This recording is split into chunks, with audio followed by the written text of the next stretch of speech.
जय जिनेन्द्र सर, आपने बहुत ही अच्छा एक्सीलेंट। क्लियर किया आज। हमारे सर भी हमेशा यही बोलते हैं कि आप एक समय की सम्यक दर्शन की पर्याय का भी पीछा मत करो, वो भी अपने काल से जब होनी है होएगी।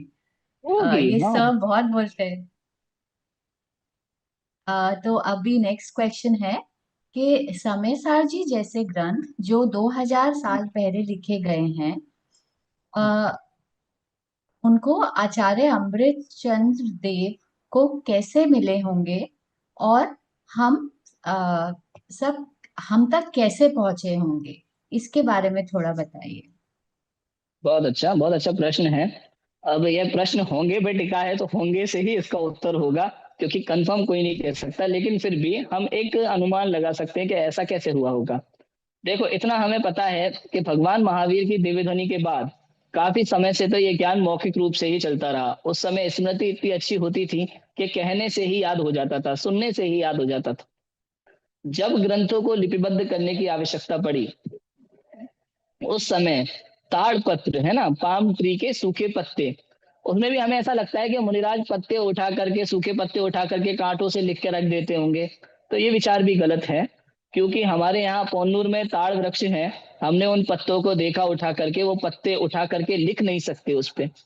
तो अनुमान ये है, यहाँ जो भट्टारक लोग हैं वो भी ऐसा बताते हैं कि उन ताड़ वृक्ष के सूखे पत्तों को पहले गर्म पानी में उबाल करके, उसे प्रोसेस करके, धूप में सुखा करके लिखने योग्य पहले बनाया जाता था।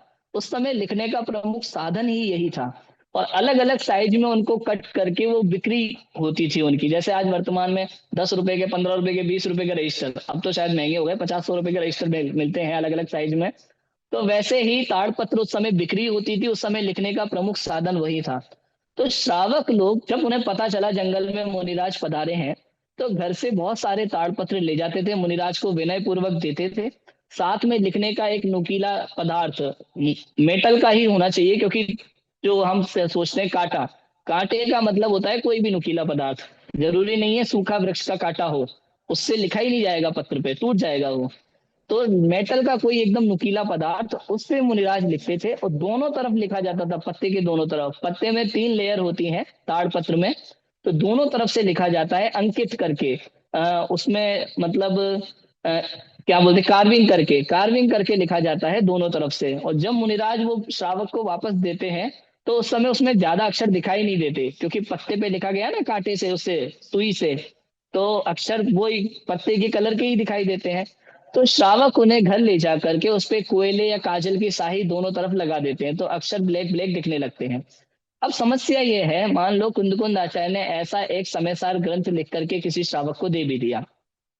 अब वो एक ग्रंथ है, वो उस समय तो लाइट वगैरह थी नहीं, चिमनियां मोमबत्ती जलाते होंगे कुछ ना कुछ, वो गिर सकती हैं, पत्ते जल सकते हैं, दीमक लग सकती हैं, कीड़े लग सकते हैं, पानी गिर सकता है, झोपड़पट्टी होती थी, बरसात का पानी गिर सकता है, खराब हो सकते थे पत्ते।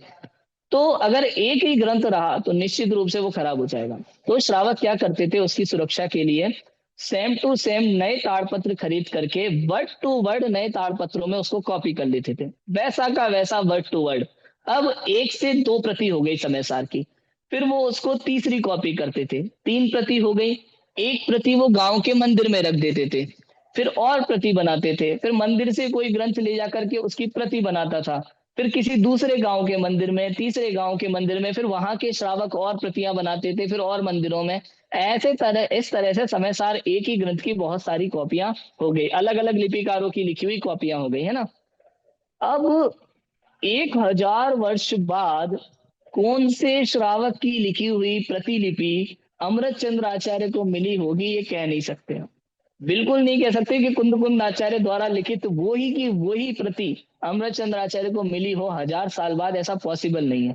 मुश्किल से ताड़पत्रों की उम्र बहुत ज्यादा सुरक्षा के याद रखी जाए तो भी 700, 800, 900, 1000 साल होती है। इससे ज्यादा तो सुरक्षित रहना बहुत मुश्किल होते हैं। ज्यादा से ज्यादा 400, 500 साल में झड़ जाते हैं, खत्म हो जाते हैं। और बहुत ज्यादा सुरक्षा के साथ रखा जाए तो भी ज्यादा से ज्यादा 800, 900, 1000 साल पुद्गल है। एक ना एक दिन पर्याय उसकी भी बदलनी ही है। तो इस तरह से प्रतिलिपियां बनती हैं। एक श्रावक की लिखी हुई कोई प्रतिलिपि अमृतचंद्र आचार्य को मिली होगी, फिर उन्होंने टीका लिखी होगी, वो प्रतिलिपि किसी श्रावक की लिखी हुई जयसेन आचार्य को, प्रभाचंद्र आचार्य को मिली होगी। फिर जब कागजों का आविष्कार हुआ, कागजों का आविष्कार भी 11वीं शताब्दी में हो चुका था। शायद इंग्लैंड में या कहीं पे मैंने पढ़ा था, आविष्कार हो चुका था। उसके बाद में यहाँ आया था भारत में, और फिर भारत में मुख्य रूप से आज से 800 साल पहले कागज चलन में आ चुका था, इंडिया में भी। तो जब कागज का आविष्कार हुआ, कागज जब नॉर्मली चलन में आ गया, तो वही ताड़पत्रों के शब्दों को कागज में उतारना शुरू किया लिपिकारों ने। लिपिकार माने सेम टू सेम, उतारने वाले, कॉपी करने वाले, है ना। तो वैसा का वैसा वो हस्तलिखित ग्रंथों में कॉपी करते थे। जब कंप्यूटर आ गया तो हस्तलिखित ग्रंथों से वो प्रकाशन में आ गया। इस तरह से ये ग्रंथ हमारे पास आए हैं। समझ में आया? बहुत सुंदर पंडित मुझे जी। तो कभी जी। मुझे तो कभी कभी ऐसा भी लगता है इस विषय तो में, इसमें अधिकतर ग्रंथ जो लिखे गए ना। इसमें एक मिनट, एक चीज है। आवाज कट रही है। हाँ, आप शुभम जी, आवाज कट रही है आपकी।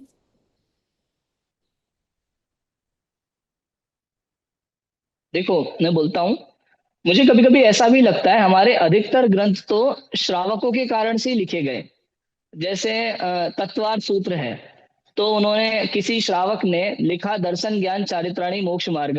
उमा स्वामी आचार्य वहां सम्यक शब्द जोड़ के चले गए। वो महाराज के पास चला गया, उसने कहा, महाराज ये सम्यक दर्शन ज्ञान चारित्राणी मोक्ष मार्ग आपने लिखा है, तो ये सम्यक दर्शन क्या है? तो उन्होंने कहा, तत्वा श्रद्धानम सम्यक दर्शनम। कैसे होता है कि तन निसर्गाद अधिक माधवा। तो इस तरह से जो चर्चा चली, ऐसे अनेकों ग्रंथ इसी तरह से लिखे गए। बृहद द्रव्य संग्रह भी राजा भोज के कारण से, वहां आप उसमें पढ़ोगे तो केशवराय पाटन में इसी कारण से लिखा गया, राजा के प्रश्नों के उत्तर में ही लिखा गया।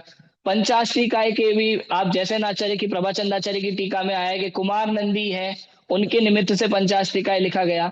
तो अधिकतर शास्त्र तो कभी कभी मैं सोचता हूँ कि श्रावकों के निमित्त से ही लिखे गए। मैं आत्मख्याति टीका के बारे में भी सोचता हूँ। हो सकता है किसी श्रावक के घर में कुंद कुंद आचार्य का समय सार रखा हो, प्रवचन सार रखा हो, पंचास्त्रिकाय रखा हो, प्रावृत रहे, हम तो उस श्रावक को स्वाध्याय करता हो लेकिन समझ में नहीं आता हो, और जंगल में अमृतचंद्र आचार्य पधारे हो, वो श्रावक ले गया हो तीनों टीका है, महाराज मेरे पास ये शास्त्र तो है लेकिन मुझे समझ में नहीं आ रहा, तो उसके निमित्त से रचना हो गई वो टीका की। ऐसा भी पॉसिबल है। अच्छा, समझ में आया? जी, ऐसा है। बहुत सुंदर। शुभम जी, अब पूछ सकते हैं, पूछते हैं आपको कुछ। हाँ, actually I lost my connection. हाँ।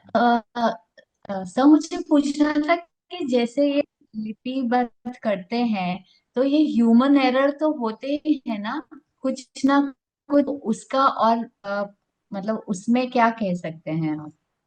उसको ये होता है, देखो जब भी कोई संपादन करना है ना, आचार्य महाराज तो स्वयं समझ लेते हैं, ह्यूमन एरर को समझ लेते हैं, ग्रामर एरर को समझ लेते हैं।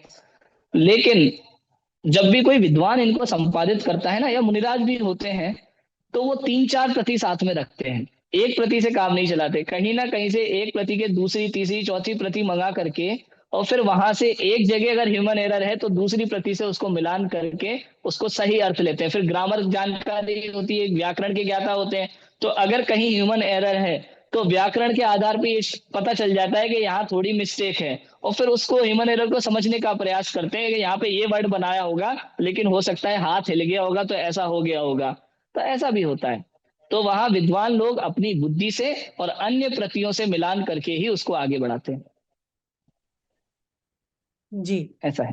और पंडित जी के, मैंने एक्चुअली क्वेश्चन पंडित जी के लेक्चर से ही प्रेरित है, क्योंकि मैंने देखा था, उन्होंने वीडियो में दिखाया भी था कि ताड़ पत्र में कैसे काला, जैसे अभी बताया ना उन्होंने, हाँ, वो स्याही भर के। कोयले का पाउडर। हाँ, तो वो पंडित जी के लेक्चर्स में भी है, आप जरूर जाके इनके यूट्यूब चैनल पे देखिएगा, बहुत ही इंटरेस्टिंग बता बातें हैं उसमें।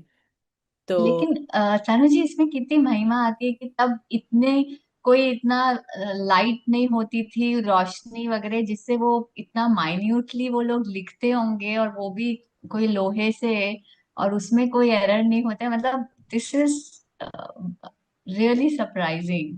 ये काम अधिकतर दिन में ही होते होंगे, श्रावक लोग रात्रि में इतने कार्य पहले नहीं करते थे। रात्रि में पहले अधिकतर कार्यों से बचा जाता था, ये दिन में ही होते थे ये कार्य, सूरज की रोशनी में।